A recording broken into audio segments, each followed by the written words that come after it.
Mm. Wow. Welcome. Thank you. Wow and wow. I'm going to have to learn how to breathe during this time because it's beyond exciting and beyond an honor to be speaking with you in this regard. Beyond, truly beyond. So, whew. Where do we start? I don't know. Where do we start? I guess people probably want to know a little bit about you and me and where did we come from? How did we come to be? In terms of our connection Yes. now? When did that even start? When did we start? I think it was 1999, and it was October, and I was sent to you as a resource by Sandy at Natural Marketplace. The Kwakipoto. The Kwakipoto. And the rest is history. It was just instant, I'm home. And just get me on the table because let's just begin. And oh, the places we've been. Yes. In all those years. Yes. Yeah. Did I ever mention to you how valuable you've been to me, especially since you didn't know me as a married man? You only knew me as Michael, the single father, all those years until I got remarried, and you didn't harbor any kind of anything from the past. It's like you only knew me the way you knew me, and how supportive that was for me. Did I ever get to convey that to you at all? I believe so. Okay. I mean, I've felt honored over the years in terms of your level of appreciation, and it's mutual. Well, I have a little announcement to make for you in the levels of appreciation. Did I ever share to you that I have worked with other chiropractors and coaches and such throughout the years, and what I tell them is to find somebody in your practice that you most enjoy working with and really tailor your practice around that individual, because that will bring more people like that makes your heart soar, than tailoring your practice around some normal or some standard or what you think the cultural norm would be, which might feel a little more or a little less fulfilling. And that you are my standard. That in me serving you and showing up for you as well as I possibly can, that it serves me in building my ideal practice. So, did I ever share that with you at all? In ways, yes. Okay, good. Absolutely. Good. You're pretty important to my family and me, so I'm pretty excited about having this time. And quite frankly, I don't know if we're going to be able to get anything done, no matter how much time we have, because there's just so many places. Oh, the places we've gone, so there's so many places we can go. You know, I think I tipped you off on one question that I thought I might ask. And it's the only one that I really have in the hopper. And it's sort of like, what are some of your highlights throughout the years of working with me? And I'm really curious about, like, you know, some of the things that, whether they were sound bites or things that happened on the table, you know, just, or episodes, you know, maybe Blue Weekends. I don't know. Do you have certain highlights that stand out? There's so much. I mean, and I feel like I've evolved so much that I kind of like that what's hot right now. And so I have my last notebook. And though if I dial back the clock and think back to just the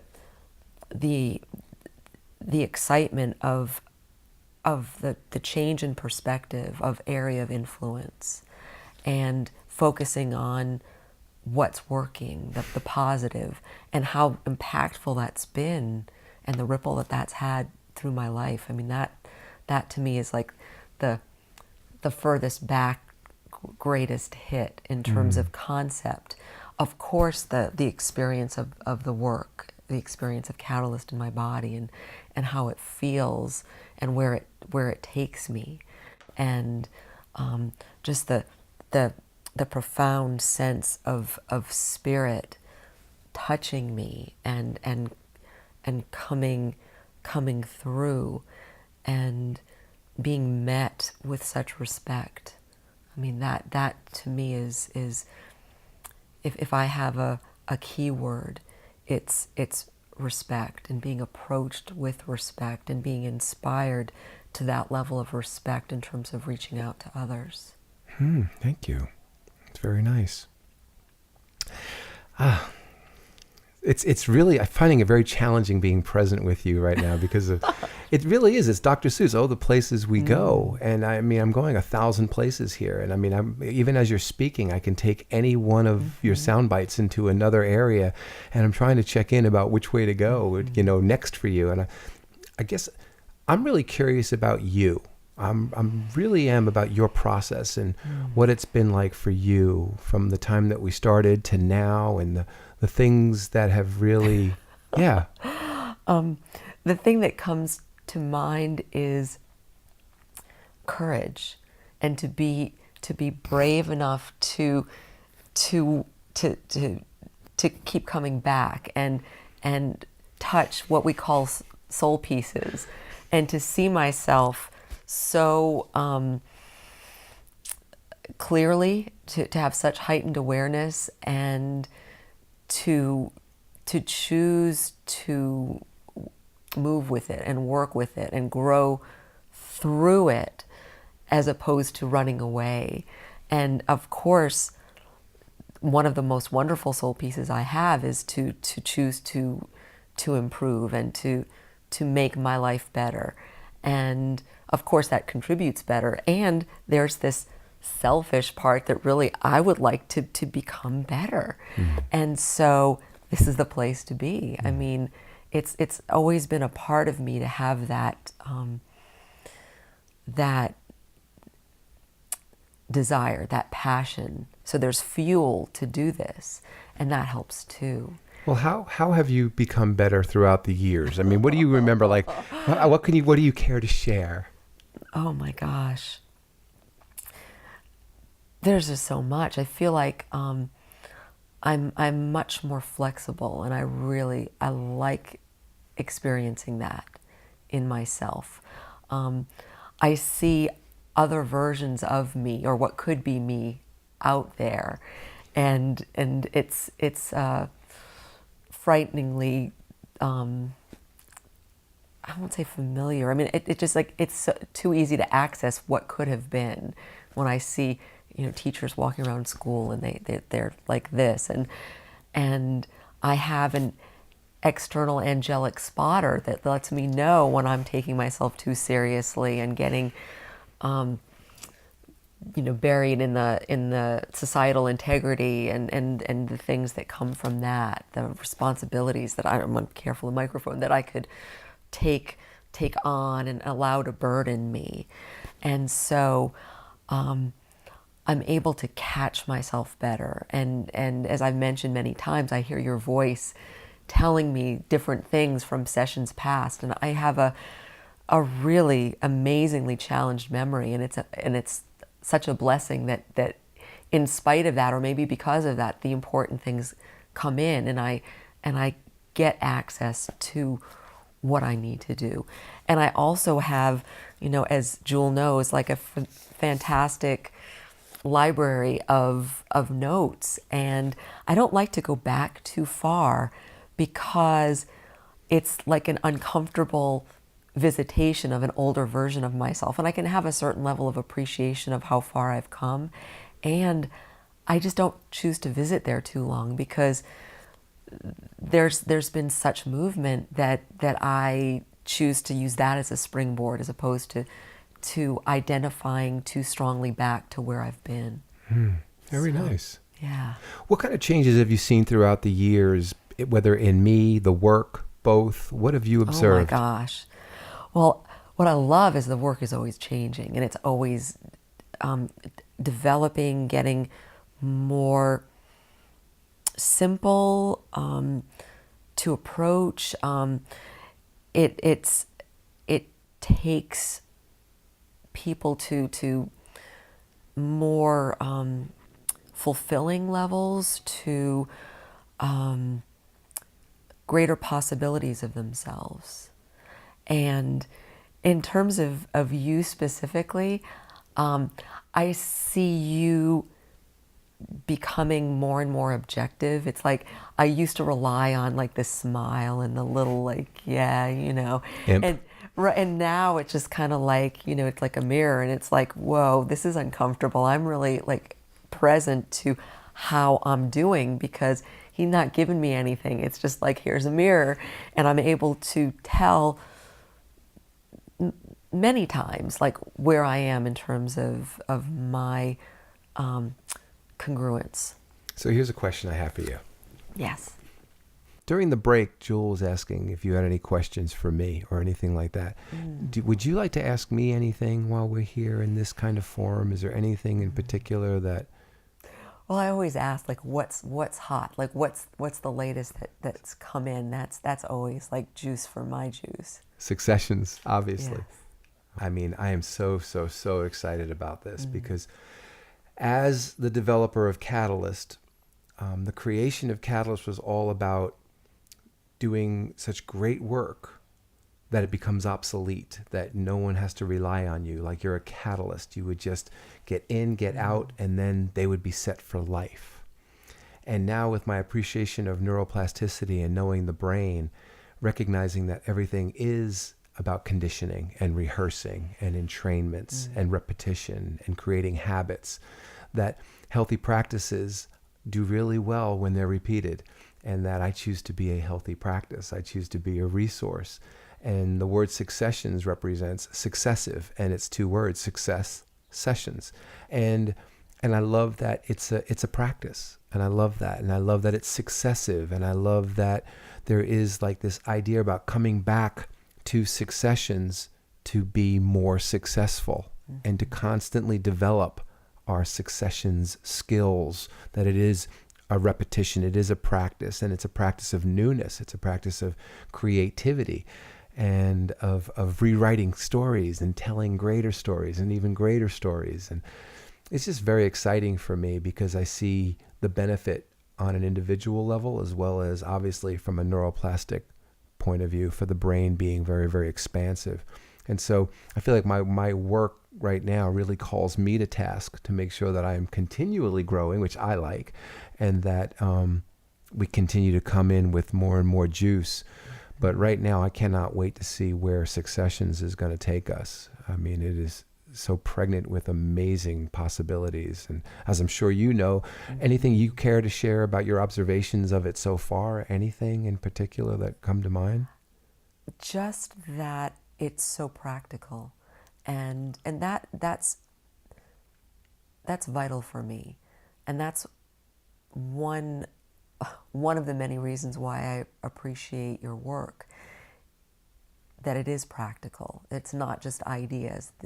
These are practices and concepts that I take into my family life, into my my workspace, into friendships, into everything, and I get to road test it, and integrate it in that way. Give me an example of anything that's worked around Successions for you. Well, I mean, I'll give you the first thing that comes to mind. Well, there are two things that come to mind. Like, is the ease part, and that it's a much more conscious parameter for me to assess my state, whether it's like physically, because I've done that in terms of Catalyst, in terms of like knowing, okay, there's a less than comfortable state in my body. Okay, I'm obviously needing to do this better and to relax, to notice what it is that I'm focusing on, just to amp the mindfulness, the awareness level. And it's taken a new level just in terms of just anything I do, I'll notice how much ease I'm bringing to it. And even like thinking of how I can bring a greater ease to it and encourage others in that way as well. It's like Jessica's wanting to look at wedding dresses, and she's actually also a role model of ease, because she's just like the only person I've ever met who thinks that like planning a wedding is just easy and just like, I've got it handled. I know what to do. I know the contacts to make, and just give me your list. It's all good. And it's like, wow, she's a role model for me. Like, and at the same time, she came to me with like this sense that the wedding dress shopping might be less than for my words supportive, her words be stressful, or given that she was inviting other people. Oh, so she set it up in such a way that it has a high High probability probability. of being Right. stressful. And I was Okay. like joking with her that I would like hold space for her, and it's like I was going to let those other girls know that, Mama's watching. Mama's watching, and you keep this positive for my girl. And so she's rethinking about how she wants to do it, and that's great. And I like and like your voice comes to mind, so I was able to like do it in a funny way and like be Medea saying, I have to grab my phone to say what I said, but it was just like, I'll call her Jershakur, as Medea does. But Medea has many voices I because understand. Tyler Perry hasn't quite settled on what it is. But Medea at his her heaviest accent is what Jess and I do to lighten the mood and have fun with each other. Cute. Very cute. Yeah. I'm curious, because I want to wrap this up for you, because I want to get to, but before I do, there are things that I'm curious about, like how Amala became Amala, and I don't just mean Amy and Amala, and I'm serious. I mean like the values and everything that is you, that makes you exceptional compared to other people that I know. Do we give it to Mama Rose? I mean, where did the wisdom originate? Where did it come from? Tracking it back, where did this all come from? Where the creation of Amala? How did that even begin?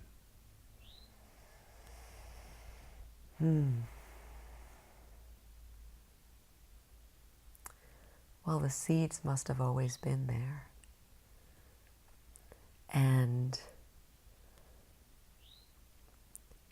there was consistently a search for, I'm getting tweaked in my foot, for a pathway, for like there were so many years that I felt like I was in what I would call an Irish fog, and looking for a teacher, looking for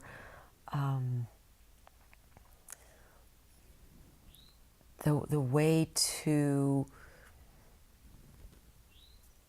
reach God in a more meaningful way. And I've gone many places, and really never expect to find what I found here in terms of a fount of wisdom and support. So I thank you for that. Well, thank you, Amala. This was wonderful. Would you ever do this again and come back and be my Sure. guest again? I loved having you here, and I thank you for your time. I really do. I really appreciate everything that you've done, and throughout the years, what you mean to my family and me and all the people associated with Catalyst and Guardianology and Successions and anything else that we can possibly come up with, and Blue Weekends. And I know that so many people share in my appreciation of you and hold you in a place very similar to where I hold you in my heart. And I know so many people that I love hold you in a similar place in their hearts. And I just thank you for being so amazingly supportive all these years, and being such a beautiful go-to person for me, and developing a practice for me, and who would I love to really engage, and who would I love to serve, and who is my ideal person to really serve and to build a practice around. And I couldn't have picked a better person, and you made that easy. So I want to thank you for that. Well, thank you. That's a God thing. Thank you. So till next time. Until next time. Thank you. Thank you.